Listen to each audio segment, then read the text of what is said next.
Nate Olson, ScorebookLive.com, joining us on halftime. We always appreciate some of his time on a Tuesday. Usually the conversation centers solely around high school football across our great state, but today we're going to dig into some basketball because you got some controversy going on involving the AAA and North Little Rock student Nick Smith, a future Razorback, one of the top high school players in the country. So, Nate, let's get into it. This some people I see on social media think that this is cut and dry, but when I see that there are 200 pages of evidence, I'm not sure quite how cut and dry this is. So I'm a little bit confused on the situation and need you to explain. Help us out. Well, hey, you know what I've learned over 20 years? Really, nothing's cut and dry when it comes to this kind of stuff. And a lot of these stories, they are not cut and dried, and there's two sides to every story. And basically, Sunday night, get wind that this has gone down, and the Activity Association sent out a notice that there was a hearing, but it didn't say who was involved. So, you didn't really know what was going on there. So, and then different media, I know Steve Sullivan, Channel 7 was one that wrote a column about why, he shouldn't be suspended. And I think everybody was kind of trying to figure out why he was suspended. And, that's what we've had. Kyle Sutherland is writing a story for us. And he's spent the last couple of days looking through the material and trying to get a statement from North Little Rock. I think it's always the best thing to go to the source. I mean, the FOIA stuff is one thing, but we tried to reach out to Johnny Rice, and he said he was going to send out a statement and visit with us or with Kyle, and then the school put out a release. So I don't know if I sent this to you. It just came out this morning, and it's basically a timeline that, and it's a detailed timeline. It's really good. This is good information here, from their point of view. They're saying that on August 5th, that North Little Rock School District was notified by the AAA that it had received notice of violations from a representative with the Pulaski County Special School District. That would be the district that Sylvan Hills is in, and that's where Nick Smith was. In this letter, NLRSD was asked by AAA to conduct its own internal investigation. So that's when the timeline begins, August 5th, and then there's several things that transpire, different notes that it includes here. And I'm not going to read the whole press release, but basically what it came down to was, and this is according to North Little Rock in this release, that there were two infractions. One, that there was a non-school coach involved, and then another one that there was recruitment.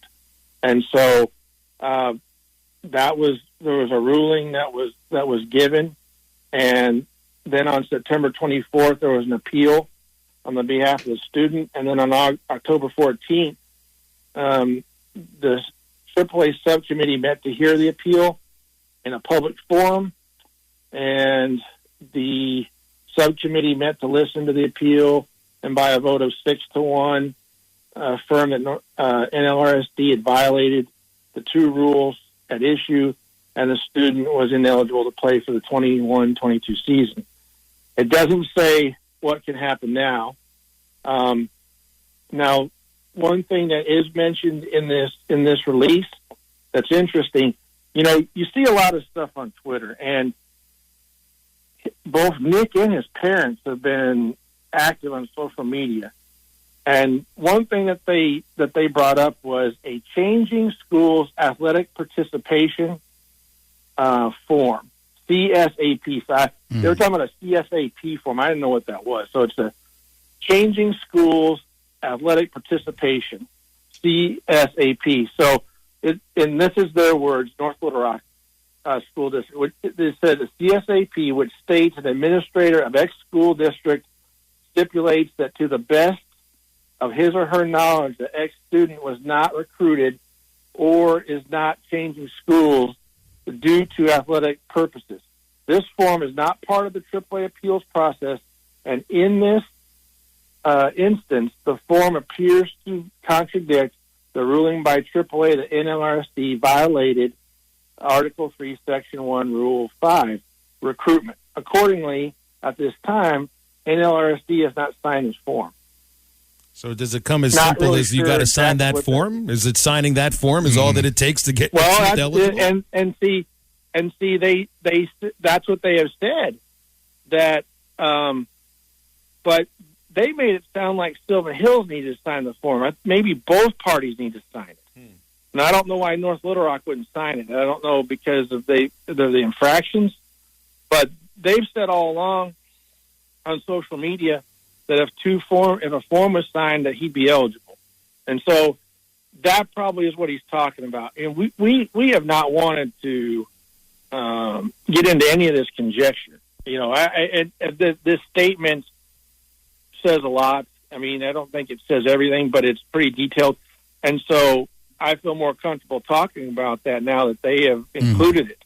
And so they have alluded to the form and have said that if two signatures are required, and that he could play. And that's what they're it seems like to me, based on social media activity from his parents, both parents and him, that if this form, and this is what I think they're talking about, the CSAP form, if it was filled out, then he could play.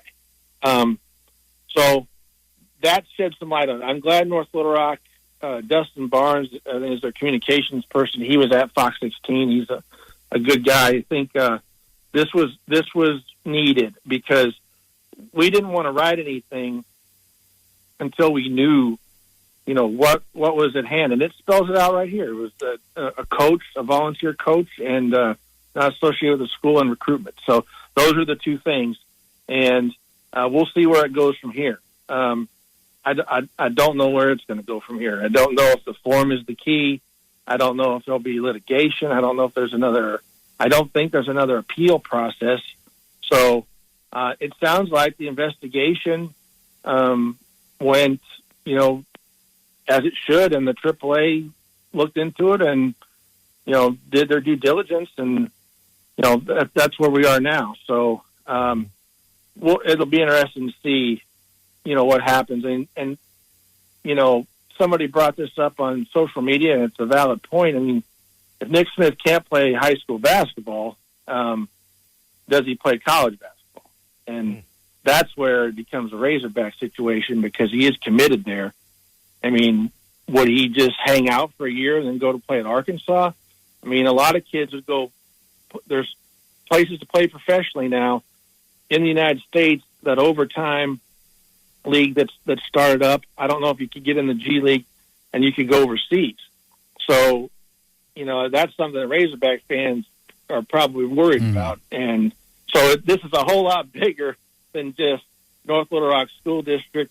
I mean, you know, they're the defending state champions, and they have a 7-footer that's going to Oregon, so they're probably going to be okay, even without Nick Smith.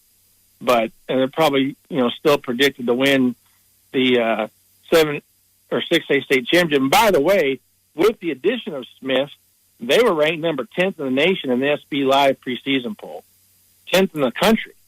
That shows you what he does for them. But, I mean, and they're playing a national schedule because he's there.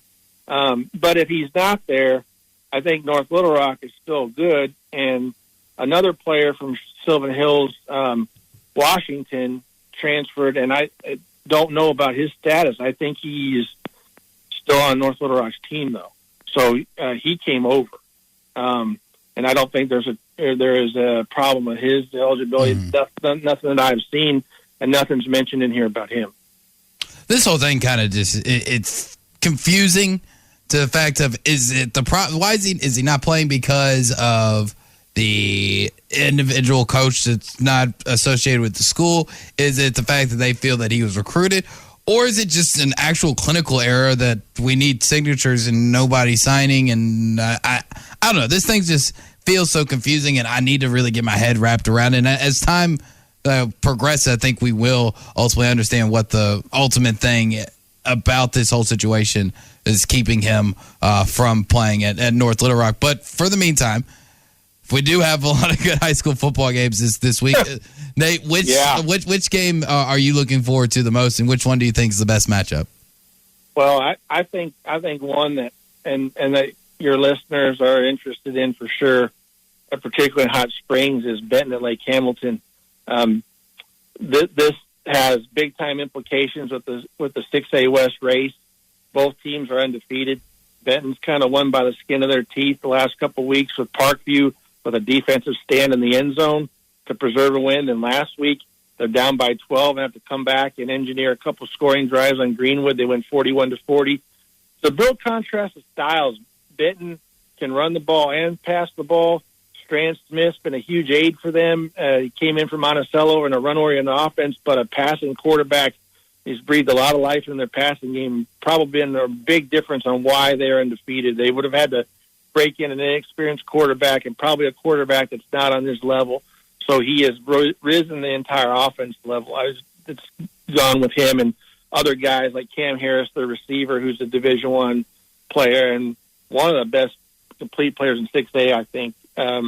He has raised his level game. So it's going to be a big matchup on the offensive and defensive lines. Lake Hamilton's big. Chase Jessup going to Arkansas State, big offensive lineman. They're going to try to batter Benton's smaller defense. Their nose guard is Peyton McNeely. He's 220-pound sophomore.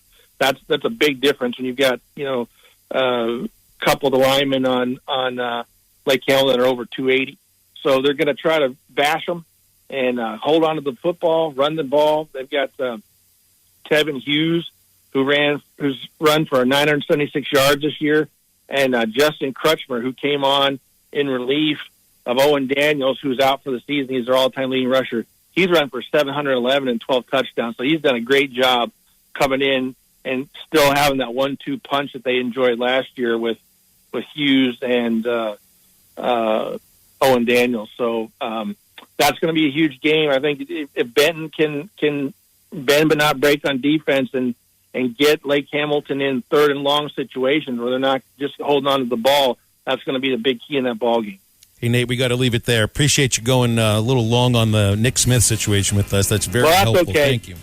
Yeah, I think it warrants it. And, as basketball things do break and things, we'll talk about that, too, throughout the year. I'm always here, and we can delve into anything we need to. Okay. Appreciate it, Nate. NDO Sports is the Twitter handle for Nate. Scorebooklive.com, the website. They do great work. We're back and better than ever. A new web interface to start the basketball season and more props, odds, and lines than ever before. BetOnline remains your number one spot for all basketball and football action this season. Head to the new updated desktop or mobile website to sign up today and receive your 50% welcome bonus on your first deposit. Just use our promo code BELIEVE50 to receive your bonus. That's BLEAV 50 to receive your bonus. From basketball, football, and baseball postseason, NHL, boxing, and UFC, right to your favorite Vegas casino games. Don't wait to take advantage of all the amazing offers available for the 2021 season. BetOnline is the fastest and easiest way to bet on all your favorite sports. BetOnline, where the game starts.